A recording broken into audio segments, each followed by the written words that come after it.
LUCASFILM GETTYStar Wars 9 Emperor Palpatine to return.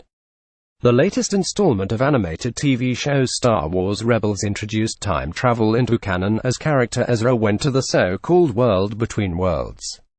This enabled him to see and hear across time and space, and, crucially, to save Ahsoka from being killed by Darth Vader.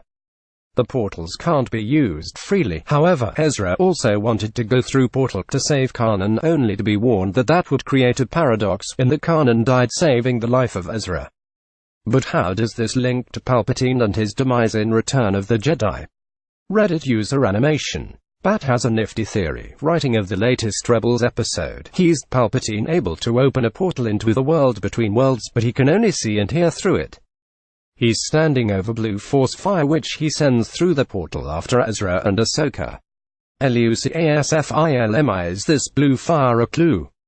Lucasfilm. Palpatine's backstory was explored in the prequels. The fire grabs Ezra by the leg and the Emperor is then able to briefly reach his arm through the portal before Ahsoka frees Ezra. Ahsoka goes back to her timeline, Ezra goes back to his, and the Emperor is unable to get in. Ezra seals the only known gateway into this realm, and then the gateway is destroyed. Being able to have access to the world between worlds would make it a more powerful weapon than the Death Star. It not only allows him to travel backward and forward through time and space, it can allow him to see who his enemies are, where they are, and what they're planning. However, it's a one-way trip if you go completely through portal. The gateway, which is now destroyed, is the only portal that allows you to get in. As of right now, there doesn't seem to be a way for anyone to ever get back to the world between worlds.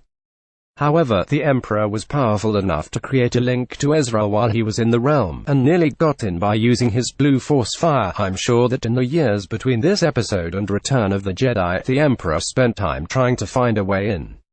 Thursday, May 4, 2017. Leia says she remembers her mother as sad, but Padme died in childbirth. They added, as for why I don't think the Emperor died in Return of the Jedi, it's because his death involved disappearing after an explosion of blue force fire. The large blue explosion engulfs the entire shaft he was thrown down.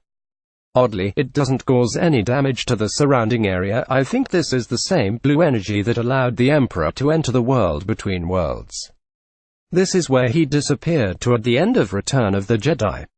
Lucasfilm called he return in Episode 9. To avoid a paradox, he chose a portal to the future, after the death of Snoke and Luke.